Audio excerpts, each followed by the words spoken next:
अस्सलाम वालेकुम। Chapter number 16 में कंपोनेंट्स ऑफ एनवायरनमेंट को डिस्कस कर रहे हैं। प्रीवियस लेक्चर में एक कंपोनेंट को डिस्कस कर चुके हैं। हमने कहा टोटल 4 कंपोनेंट हैं एनवायरनमेंट के। पहले नंबर पे था जी एटमॉस्फेयर, जिसको हम प्रीवियस लेक्चर में डिस्कस कर चुके हैं। सेकंड नंबर पे जो आज हमने डिस्कस करना है lithosphere, lithosphere.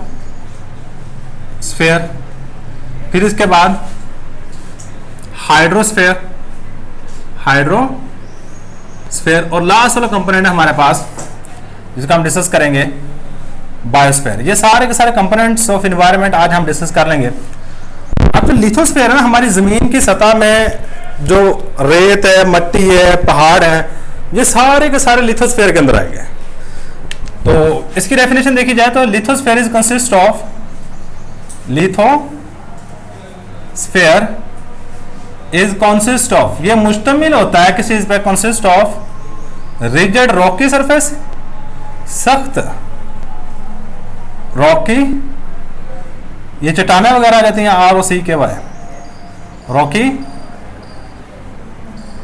Surface, and it extend, और ये फैला होता है, इट एक्सटेंड, ये फैला होता है up to 100 kilometre of depth of earth, जमीन के नीचे की तरफ 100 किलोमीटर, मतलब ये हमारी जमीन है, तो जमीन के नीचे की तरफ 100 किलोमीटर का एरिया जो है, ये 100 किलोमीटर का एरिया है, 100 किलोमीटर का एरिया, ये हमारे पास लिथोस्फेयर के अंदर आ रहा होता है। ये क्या हमारे पास है, लिथोस्फेयर। अब सिंपल सी बात याद रखिएगा, लिथोस्फेयर में कौन सी चीजें आ रही होती हैं। आपकी जमीन जिसके ऊपर हम अभी ठहरे हुए हैं, ये मट्टी, पहाड़, चट्टाने, ये सारी की सारी लिथोस्फेयर के अंदर आ रही होती है। सही है, मतलब जो अर्थ क्रस्ट है ना, इसका दूसरा नाम यही समझ लो कि लिथोस्फेयर है। अब ना नेक्स्ट जो बात आपने यहां पे याद रखनी है, तकरीबन 99.5% लिथोस्फेयर का तकरीबन 11 एलिमेंट्स हैं जो बना रहे होते हैं। कितने एलिमेंट हैं? 11 एलिमेंट्स, तकरीबन 99.5% लिथोस्फेयर का बना रहे हैं। मतलब हमारी जमीन का 99.5% हिस्सा लिथोस्फेयर का, वो 11 एलिमेंट बनाते हैं। 99.5% of lithosphere is formed by only 11 elements. सही, अगला पॉइंट जो 11 एलिमेंट्स हैं, आपने ये वाले बताना है कौन कौन सा एलिमेंट कितनी कितनी परसेंटेज में पाया जाता है। 1 2 3 4 5 6 7 8 9 10 और 11। सही है, ये 11 एलिमेंट्स हैं जो कि हमारे पास कितना बना रहे होते हैं, 99.5%। बाकी 0.05% है, 0.5% है, वो वाला तकरीबन कुछ उसको ट्रेस एलिमेंट्स कहते हैं, वो बना रहे होते हैं। कुछ ट्रेस एलिमेंट के हम यहाँ पे एग्जांपल भी देंगे, ठीक है। तो percentage of element, the percentage of 11 elements is given in table, ये हमने टेबल बनाया हुआ, इसके अंदर परसेंटेज दी गई है। इसमें ऑक्सीजन सबसे ज्यादा परसेंटेज है 46.6%, सिलिकॉन 27.72% है, एल्यूमिनियम 8.13% है, आयरन 5% है, कैल्शियम 3.63% है, सोडियम 2.83% है, पोटेशियम 2.59% है, मैग्नीशियम 2.09% है, टाइटेनियम, हाइड्रोजन और फास्फोरस, ये तीनों मिला के लेस देन 1% बनता है। 1% लिखी है। सही, अगर कोई बच्चा ये परसेंट याद कर सकता है तो बहुत बेहतरीन बात है। अगर नहीं कर सकते तो आपने ये वाला पॉइंट स्किप कर देना है कि किन एलिमेंट की परसेंटेज, या फिर इस तरह करो कि 2-3 एलिमेंट की परसेंटेज याद कर उनकी लिख दो। जो मेन एलिमेंट जैसे ऑक्सीजन, सिलिकॉन और एल्यूमिनियम है, ये मेन एलिमेंट्स हैं, इनकी ही परसेंटेज आप यहाँ पे लिख दो। सही है, ऑक्सीजन, सिलिकॉन, एल्यूमिनियम या फिर आयरन तक कर लो, 3-4 की परसेंटेज लिख दो, बाकी आपकी अपनी मर्जी है, ठीक है। Some trace elements are also present, some trace elements याद रखिएगा, ऐसे एलिमेंट बहुत कम होती है। देखो 99.5% तो ये वाले एलिमेंट बना रहे हैं, 0.5%। सही है, बाकी जितने भी एलिमेंट्स हैं जो कि जमीन के अंदर पाए जाते हैं, जिसमें सोना भी जमीन के अंदर होता है, सही है। तो बाकी जितने भी एलिमेंट्स हैं ये बहुत कम हद तक जमीन के अंदर पाए जाते हैं, और वो कौन कौन से हैं? Some trace elements are also present in earth crust, earth crust. और कौन कौन सा जी? such as मैंगनीज, कार्बन, इसके बाद ये हमारे पास गोल्ड, सिल्वर, ये बहुत ये वाले एलिमेंट्स पाए जाते हैं जमीन के अंदर, लेकिन इनकी मिकदार बहुत ही कम होती है। ऊपर है वही आप लिखना चाहें तो यहाँ पे लिख सकते हैं, सही है। ये वाले एलिमेंट्स जमीन में पाए जाते हैं, लेकिन इनकी मिकदार इंतहाई कम होती है। इनकी मिकदार क्या आती है? इंतहाई कम होती है। अब इसके बाद नेक्स्ट चीज़ आपने एक छोटी सी बात है वो याद रखनी है भाई, जितने भी एलिमेंट्स हैं आप कभी भी याद रखिएगा, जिस तरह एल्यूमिनियम है, ये एल्यूमिनियम एग्जैक्ट एल्यूमिनियम की फॉर्म में ज़मीन में नहीं पाया जाता, ये मुख्तलिफ फॉर्म में पाया जाता है। जिस तरह ये एक Al2O3.2H2O ये है। अब ये जो है ना, इसमें एल्यूमिनियम है, ये देखो ये एल्यूमिनियम है, इसको कहते हैं ये मिनरल है। ये क्या है? अब जितने भी आपके एलिमेंट्स हैं, ऑक्सीजन तो हवा का सॉरी ऑक्सीजन हो गया, सिलिकॉन हो गया, ये जितने भी एलिमेंट्स हैं ये सारे के सारे एलिमेंट्स अकेले एग्जिस्ट नहीं करते, ये सारे आपस में। जिस तरह यहाँ पे देखो एल्यूमिनियम के साथ ऑक्सीजन भी जुड़ा हुआ है, हाइड्रोजन भी है, ऑक्सीजन भी है, ठीक है। तो ये जितने भी एलिमेंट्स हैं ये सारे के सारे एलिमेंट्स अर्थ क्रस्ट के अंदर या फिर लिथोस्फीयर में इन द फॉर्म ऑफ मिनरल, मतलब 3-4 एलिमेंट्स आपस में मिलके बॉन्ड वगैरह बना के फिर रह रहे होते हैं, ठीक है। तो यही बात हम यहां पर लिखेंगे, these elements are present in the form of mineral, in the form of mineral in lithosphere. In lithosphere का लिए अर्थ क्रस्ट कर लो, ये आपकी अपनी मर्जी है, ठीक है। तो ये था जी हमारे पास लिथोस्फीयर। लिथोस्फीयर हमारी ज़मीन का ऊपर वाला हिस्सा कहते हैं। इसमें कौन कौन से एलिमेंट्स पाए जाते हैं, कितने एलिमेंट्स 99% बनाते हैं। एलिमेंट की परसेंटेज याद कर सकते हो, बेहतरीन बात है, नहीं कर सकते तो भी कोई मसला नहीं है, ठीक है। तो ये जो एलिमेंट्स जितने भी पाए जाते हैं ये हमारी ज़मीन के अंदर मिनरल की फॉर्म में पाए जाते हैं। ये 3-4 पॉइंट्स हैं जो कि आपने लिथोस्फीयर के बारे में याद रखें। अब नेक्स्ट जो है ये है हाइड्रोस्फीयर। ये क्या है हमारे पास? हाइड्रो HYD और हाइड्रो स्फीयर। याद रखिएगा हाइड्रोस्फीयर वाटर से है, हमारी जमीन का कुछ हिस्सा पानी ने घेरा हुआ है। अब ये जो पानी है, अब यही बात मैंने यहाँ पे लिखी है सारी की सारी। अब ये जो पानी है ये आपका मुख्तलिफ फॉर्म में पाया जा सकता है। मसलन ये पानी आपका ग्लेशियर्स की फॉर्म में हो सकता है, पहाड़ों के ऊपर जो बर्फ पड़ी हुई है पानी है, यह समंदर की फॉर्म में हो सकता है, ये तालाब वगैरह जो बनाए जाते हैं या झीलें वगैरह जो बनी हुई हैं इस फॉर्म में हो सकता है। ये पानी नहरों में हो सकता है, दरियाओं में हो सकता है, ज़मीन के नीचे जो हम पानी निकाल के यूजुअली इस्तेमाल करते हैं वो वाला पानी हो सकता है, ठीक है।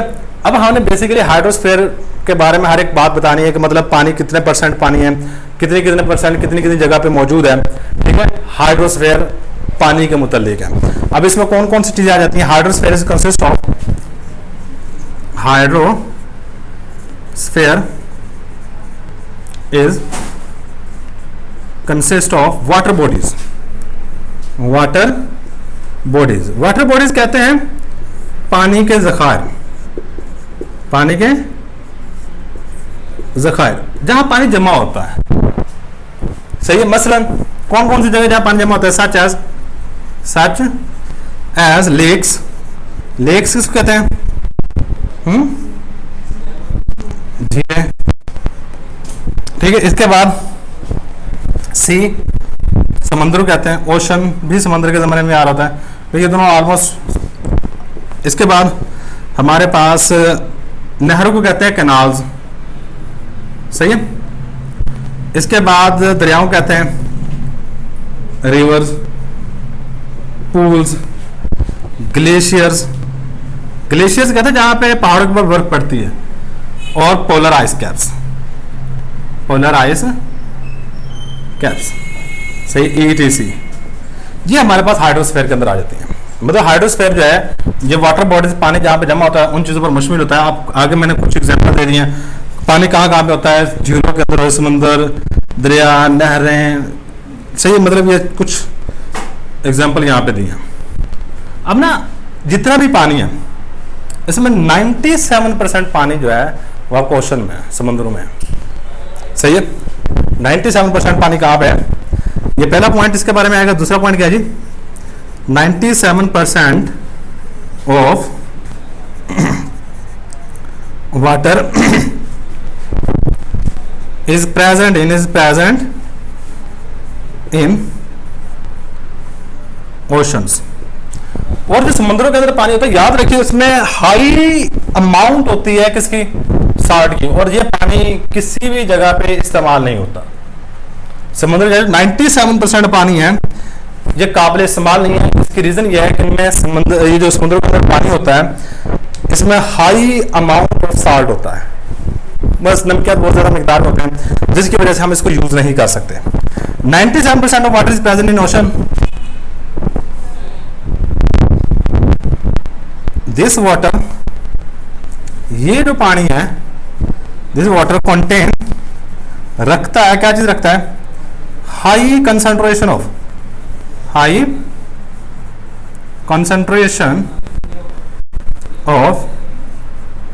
साल्ट्स।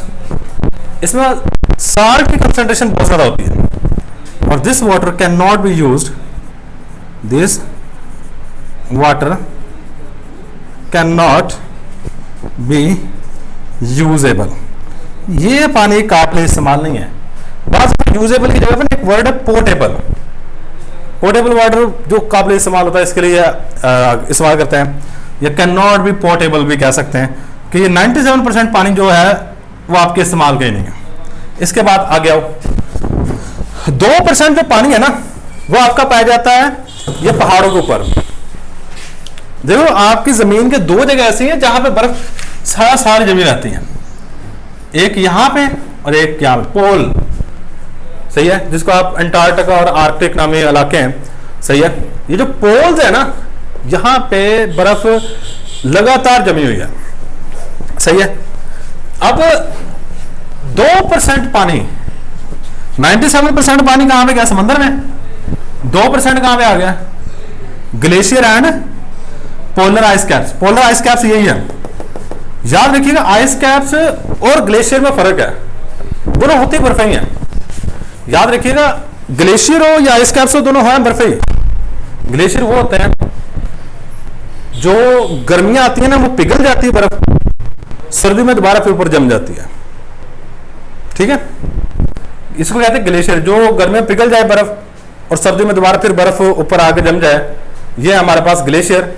अब आइस कैप्स क्या होता है, आइस कैप्स होता है जो परमानेंट बर्फ होती है, जो आपकी पोल्स में बर्फ पाई जाती है। याद रखिए ये कभी पिघलती नहीं है, ये कभी भी पिघलती नहीं है, सही है। तो नेक्स्ट जो है 2% water is present in ice caps या polar ice caps and glaciers. Polar से निकला मतलब जो यहां बर्फ होती है ना उसको पोलर आइस कैप्स कहते हैं, polar ice caps and glaciers. ठीक हो गया। अब अगले नंबर पे हमारे पास 1% पानी जो हमारे इंसानों के काबिल इस्तेमाल है। 1% पानी पाया जाता है। देखो दो चीजें हमने बता दी,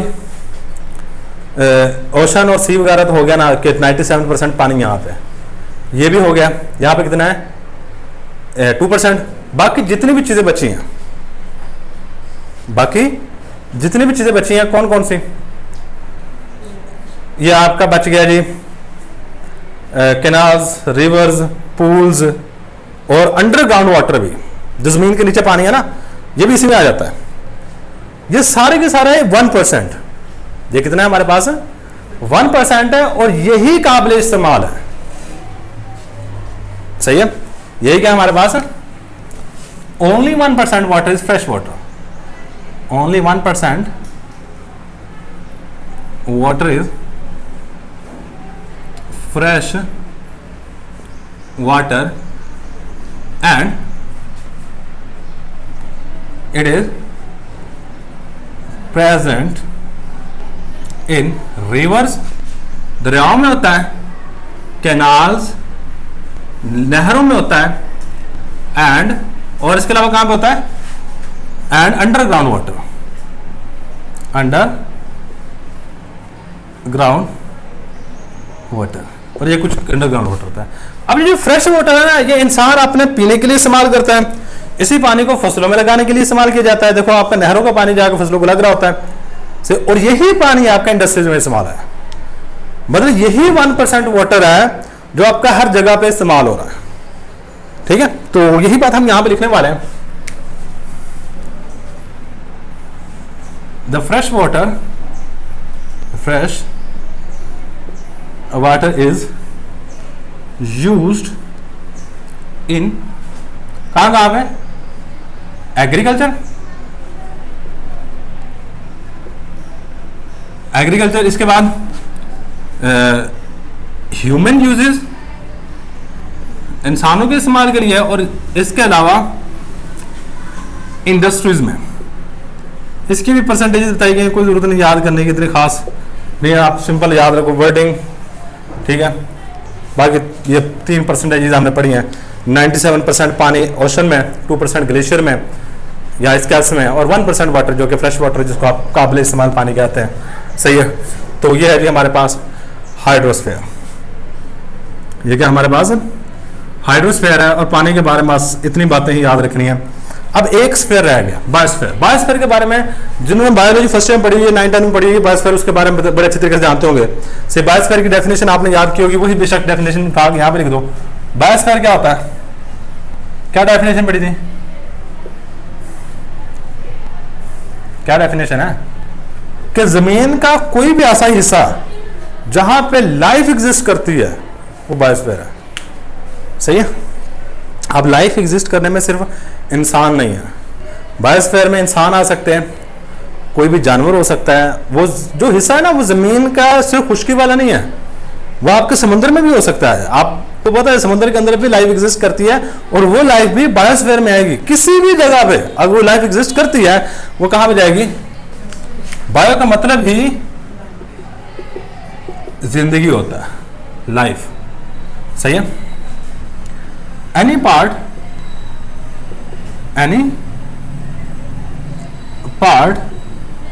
ऑफ द अर्थ वेयर, जहां पर क्या हो, where life exist is called, कोई भी पार्ट हो जमीन का जहां पर लाइफ पाई जाती हो, इसको बायोस्फीयर कहेंगे। इसको क्या कहेंगे, biosphere. Life exist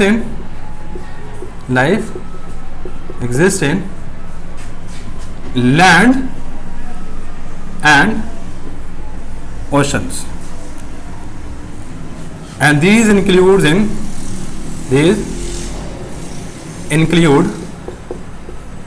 in biosphere. जो लाइफ है ये या तो जमीन पर पाई जाती है, समुद्र में पाई जाती है। सही है, और ये हमारे पास बायोस्फीयर के अंदर आ रहा होता है। अब ना इसमें जो बायोस्फीयर का सबसे बेसिक कंपोनेंट है, ये इकोसिस्टम है। ये क्या हमारे पास है, बेसिक कंपोनेंट ऑफ, ये बेसिक यूनिट ऑफ, ये स्मॉलेस्ट यूनिट भी कह सकते हैं, स्मॉलेस्ट या basic unit of biosphere. Biosphere का जो सबसे छोटा हिस्सा है, बायोस्फीयर इज इकोसिस्टम। इकोसिस्टम। अब इकोसिस्टम की डेफिनेशन आपने पढ़ी होगी बायोलॉजी में, क्या होती है डेफिनेशन, हाँ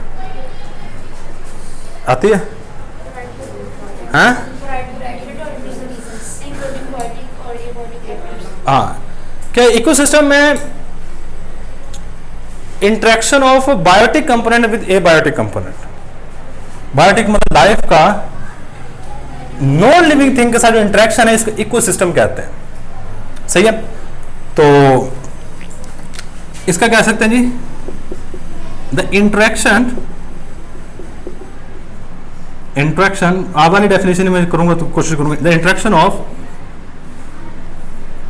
लिविंग ऑर्गेनिज्म, लिविंग ऑर्गेनिज्म को हम एक और भी कहते हैं जी बायोटिक कंपोनेंट, है ना, ये यहां वर्ड बेसिकली इस्तेमाल नहीं किया गया, biotic component with physical factors, physical factor, और फिजिकल फैक्टर इज बेसिकली ये abiotic components such as light, water,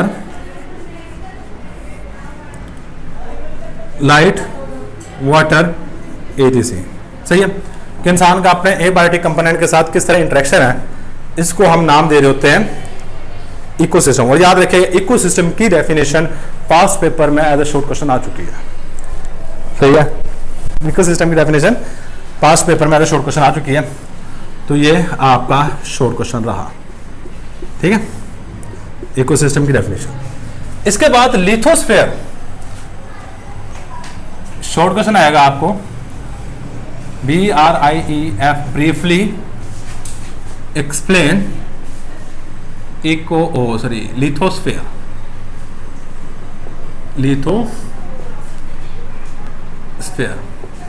lithosphere के बारे में थोड़ा बहुत मतलब ब्रीफली एक्सप्लेन करने का मतलब ये है कि आप वहां परसेंटेज छोड़ सकते हैं, 2 नंबर के लिखना है। सही है, मैं फिर कह रहा हूं परसेंटेजेस गलत ना लिखिएगा, थोड़ी बहुत अगर 3-4 एलिमेंट कर सकते हो कोई मसला नहीं, आप 3-4 एलिमेंट के लिख के ETC लिख दो आगे से। बोर्ड वाले को पता है कि सारी परसेंटेज याद नहीं कर सकता 11 एलिमेंट की। सही है, इस बोर्ड टॉपिक में पिछले कल भी परसेंटेज याद की, ये परसेंटेजेस, तो मतलब ये फिर मिक्सअप होगा काम, आप मिक्सअप नहीं करना। सही है, अगर आपसे काम हो रहा है ना मिक्सअप, तो कोशिश करो कि जो चीज ज्यादा मिक्सअप होगी वो चीज ज्यादा मिक्सअप होगी, छोड़ दो इसको। सही, अगर याद कर सकते हो 2-3 की पहले की याद कर लो, 3-4 की बहुत है। ठीक है, तो ये था जी हमारे पास कंपोनेंट्स ऑफ एनवायरनमेंट। अच्छा, बायोस्फीयर में हमारे पास ऑर्गेनिज्म के बारे में बताना चाहते हैं the living organism include human, animals, plants, fungi, parasites. अगर लिखना चाहते हो तो ये बात भी आप लिख सकते हो, वरना बहुत है। अब देखिए प्रीवियस लेक्चर में हमने कहा था जी एक लॉन्ग क्वेश्चन आता है, उसमें डिफाइन एनवायरमेंटल केमिस्ट्री ने explain any 2 components of environment, कोई से 2 कंपोनेंट कहेगा। सही है, आज हमने 3 किया, कल 1 किया था। अब इनमें से कोई भी 2 कंपोनेंट जो आपको बेहतर लगते हैं, एटमॉस्फेयर वाला कंपोनेंट थोड़ा सा बड़ा है, उसमें कुछ चीज छोड़ वहां पे जहाँ पे एग्जाम में भूल भी जाती है ना, तो कोशिश करो उसी को आप चूज करो। सही, बाद दफा इस तरह होता है कि एग्जामिनर आपको नॉमिनेट कर देगा कि आप एनवायरमेंटल केमिस्ट्री की तारीफ करें और एनवायरमेंट का फलां कंपोनेंट एक्सप्लेन करें। इस तरह भी लॉन्ग क्वेश्चन आ सकता है। जिस तरह भी है आपने उसको याद रखना। और यहाँ पे ये वाला शायद MCQ आपसे पूछ ले कि आपके लिथोस्फेयर का 95% कितने एलिमेंट बना रहे होते हैं। सही, इसको लाजमी देखिएगा। तो ये था जी हमारे पास आज का लेक्चर। इंशाल्लाह नेक्स्ट लेक्चर में हम पॉल्यूटेंट्स के बारे में डिस्कस करेंगे। पॉल्यूटेंट क्या है जी, पॉल्यूटेंट की डेफिनेशन होगी, पॉल्यूटेंट, प्राइमरी पॉल्यूटेंट क्या होता है, सेकेंडरी पॉल्यूटेंट, इस तरह की चीज़ें ना आपने 10th क्लास में पढ़ी हुई हैं, प्राइमरी पॉल्यूटेंट, सेकेंडरी पॉल्यूटेंट के बारे में। सही है, हाँ कुछ चीज़ें यहाँ पे एक्स्ट्रा आएंगी कि हमारे पास मुख्तलिफ पॉल्यूटेंट जिस तरह नाइट्रोजन का ऑक्साइड है, कहाँ से निकले, इसके क्या हार्मफुल इफेक्ट हैं, वो हम यहाँ पे डिस्कस करने वाले हैं। ठीक है, वो इंशाल्लाह नेक्स्ट लेक्चर में डिस्कस करेंगे। तो यही हमारे पास आज का लेक्चर। अल्लाह हाफिज़।